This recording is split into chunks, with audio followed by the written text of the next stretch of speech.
Travis Wayne Goodsell. I came up with a video idea just as I had made dinner, so I had to wait until afterwards, so I took notes. Having found out when I was going over the video, or doing the video about Wilford Woodruff, learning about the transformation of doctrine from manifestation of physical things to what we have now as manifestation of supernatural things.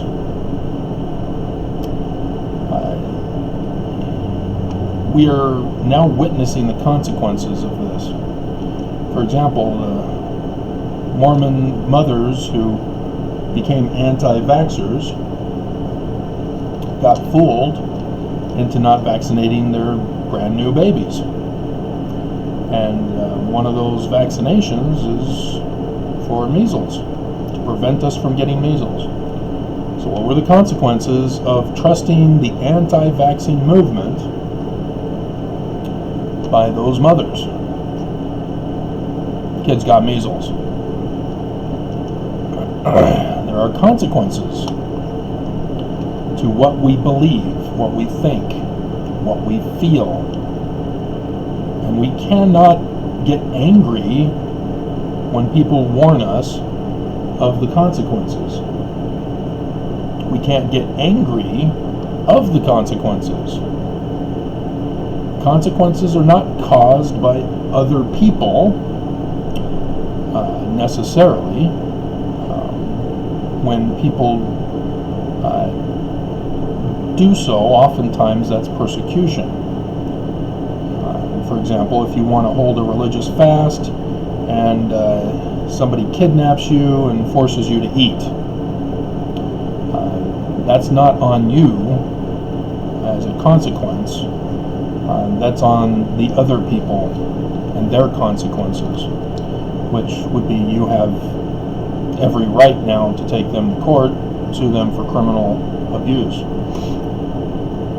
That's the consequences of their actions. Sometimes people misunderstand that, thinking that they're to blame for things that are not their fault. I won't go into those details necessarily, I don't think. So, LDS moms were promoting moms without masks, not wanting to wear masks, not wanting their kids to wear masks, but wanting their kids to go back to school. As not everybody has access to a computer system to have school from home. And then when you have school from home, you've got to have parents who make sure that the kids are actually on the computer working on the course assignments. And we're not up to the times for this to take place. We've built the technology, and now we're in an emergency situation where we needed to have a school system online that would keep kids' attention, that all kids would have access to, and we failed again with another method, another process that we should have been prepared for and we didn't. And those were the consequences. And so we now know that those in leadership, those in the school system, those in government, those in the church, made the wrong choices, and the consequences are following. Just like the coronavirus. People were having difficulty accessing. That wasn't their fault.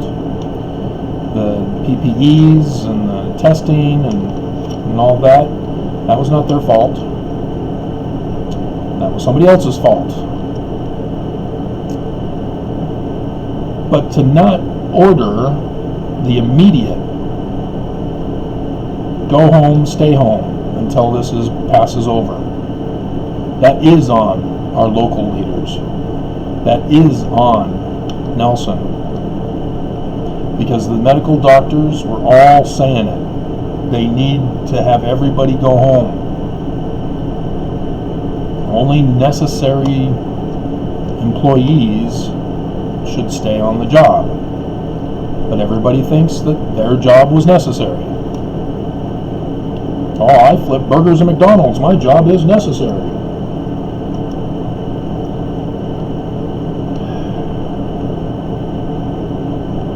People don't understand what necessary is, because they make their choices and then the consequences result. And so now we're in a situation where Mormons are recognizing the signs of the second coming,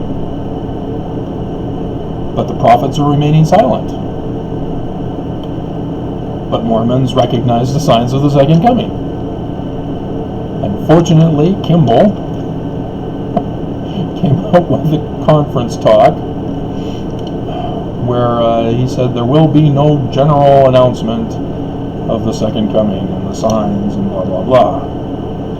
And so I saw Brother Guerrero using that as one of his video titles, and I'm sure he quoted Kimball on that one. But I mean, does that excuse us? Well, if there's going to be no general announcement from the prophets, I guess we won't worry about it then. What are going to be the consequences? Or maybe you'll take matters into your own hands. Well, the prophets aren't going to do it. That's what Kimball said. And so it's up to me now to choose how I want the second coming to be. What will be the consequences? You can't choose your own consequences.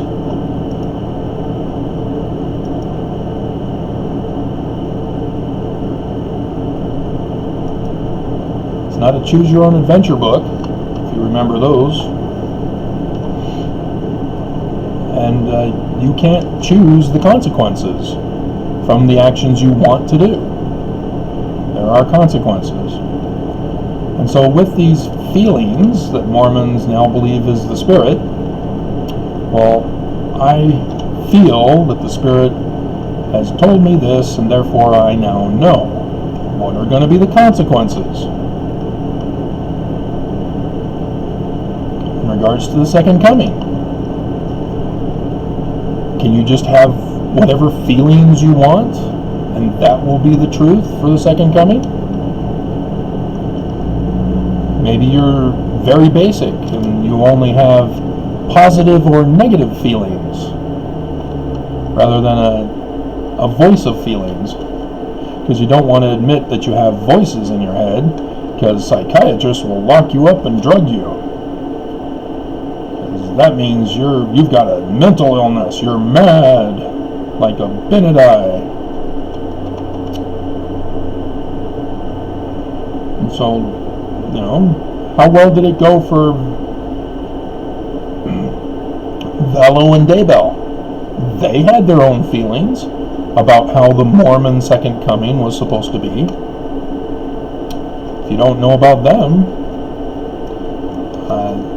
Daybell had a near-death experience and had been writing books about it with his Mormon background. So got a lot of Mormons reading his books. One such person was Lori Vallow, and she had somehow gotten in contact with him, and the two of them hit it off.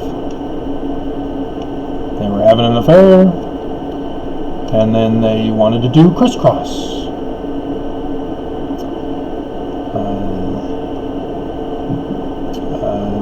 Is it Man on the Train? I know it was Throw Mama from the Train was the sort of revision of the movie, the Hitchcock movie.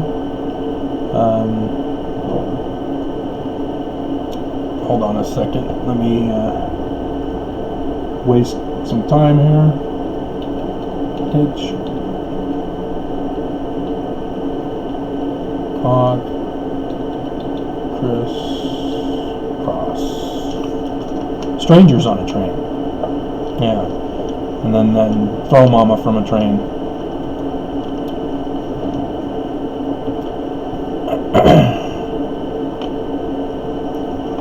And so what will be the consequences of their having an affair and then they're deciding to go their own way for the second coming, as the leaders of the church are going to be silent on the matter?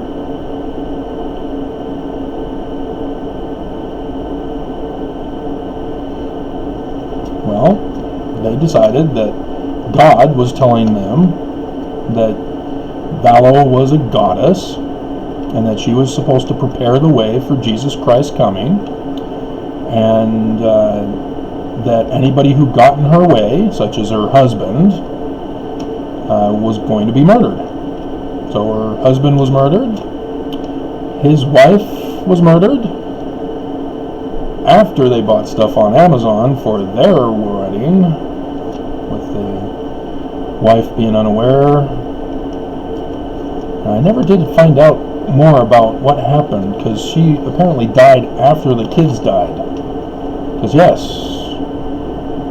they thought the kids were zombies for the zombie apocalypse, and murdered and desecrated their bodies, and then buried them in the backyard of Daybell's home in Rexburg, Idaho. But that was their feelings about the second coming. We can't judge them, right? We haven't walked in their shoes. Judge not, lest ye be judged. See what feelings causes? More feelings. So with Mormon standards, how do we pick our standards, Mormons? Do we go our own way? Do we strictly obey the For Strength of the Youth booklet? Because it's for adults too. So when we dance with a woman, guys, do we keep a Book of Mormon distance away from her? Depends on which way you hold the Book of Mormon, horizontally or vertically, or front or side, or tape it to her chest. And it would just be the guys, or is it both? You know, what constitutes a sin? Because that's why you have standards, right? Because you don't want to commit a sin. So that's why you have a Book of Mormon distance, is because if you didn't have a Book of Mormon distance, that would be sin, right? Because that's what it means to have standards. That if you break a standard, you're committing a sin. Isn't that your feelings? Pharisees were that way. I wonder what the consequences of that was and how Jesus responded to them. Pharisees also compelled other people to follow their standards. Do Mormons have that kind of attitude where they compel other Mormons to follow their standards? Compel others who are not Mormon to follow Mormon standards? Their version of Mormon standards? Are there Mormons who say, "Oh, I'm not watching Travis's channel, I saw him drinking Mountain Dew"? Because that's not your standard? Maybe you prefer Pepsi. You know, what happens when commandments interfere with your standards? The moms without masks here in Utah, the Mormon mothers, we don't want to wear masks. It's taking away our agency. And then the church came out and said, we order you to wear masks. What do those Mormons without masks do now that the church has commanded it?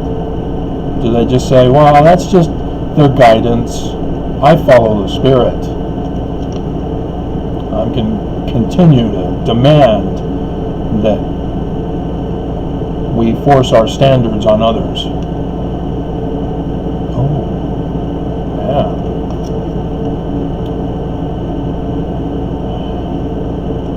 Mormons know about we're not supposed to be compelled in all things, that we're supposed to do good works. And the key there is good works. How do you know if they're good works? You won't know until the consequences, unless you've got experience. As children, you don't know the consequences. That's why it's important for parents to teach consequences to kids. That's why it's so sad that parents who are anti-vaxxers and anti-masks and anti-social distancing and anti-stay-at-home until it passes over, those kids are eventually going to learn from school that their parents hate them, that their parents have been deceived, and that they're Looney Tunes, that their parents are insane and want their kids dead, because science class is going to teach them the truth. Now maybe they'll be like the water boy and say, my mama said. Well, your mama is wrong, Colonel Sanders. Don't you talk to me about my mama that way. My mama is always right. Mama says. Yeah, you're going to go down denying the whole time?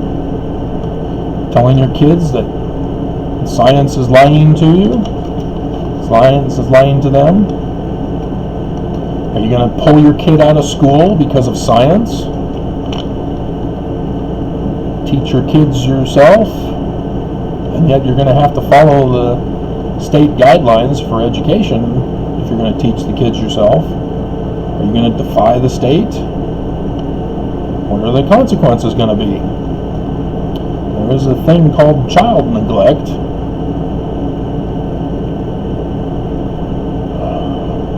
So the concept of agency is directly connected to not being compelled. Compelled, no agency. It's one and the same. Mormons don't catch that. They separate it. So if you're waiting for the prophet to tell you what to do, you're waiting for the prophet to take away your agency. And so when the church came out, finally, a little late, way late, too late, to order Mormons to wear masks, well, oops. Are you going to accuse the prophet of taking away your agency? Because it went against your standards? And it was the Spirit, right? The Spirit told you not to wear masks. The Spirit told you standards that the prophet is now contradicting. It's the Spirit, right? How do you distinguish the Spirit if all you're using is feelings to determine it? What are the consequences? So marriage and family relationships, social relationships, work relationships, political situations, living your life. If all you live by is your feelings, what have been the consequences?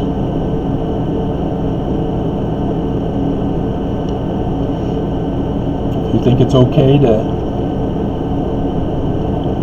not drive 55, or not drive 65, as his upgraded version was, after the state of California realized that his song was popular enough that they decided to raise it to 65, and so then he came out with, I can't drive 65. I need to be able to drive however fast I feel like it. What are the consequences? If we had no roads, no road signs, street signs, street lights, and dividers for lanes going different directions. If people just drove however they felt like, what are the consequences? Do I need to keep going? We're at 20 minutes now. Most of you are probably already had mad feelings and left. But it's very simple. You don't live by feelings. You live by science. That's the Book of Mormon. Live by science. Agriculture is their example. Agriculture is science. It's a field of science. It is not a field of fuzzy, warm feelings or opinions or speculations. It's science. When you get an idea in your head, you've got to make it physically manifested.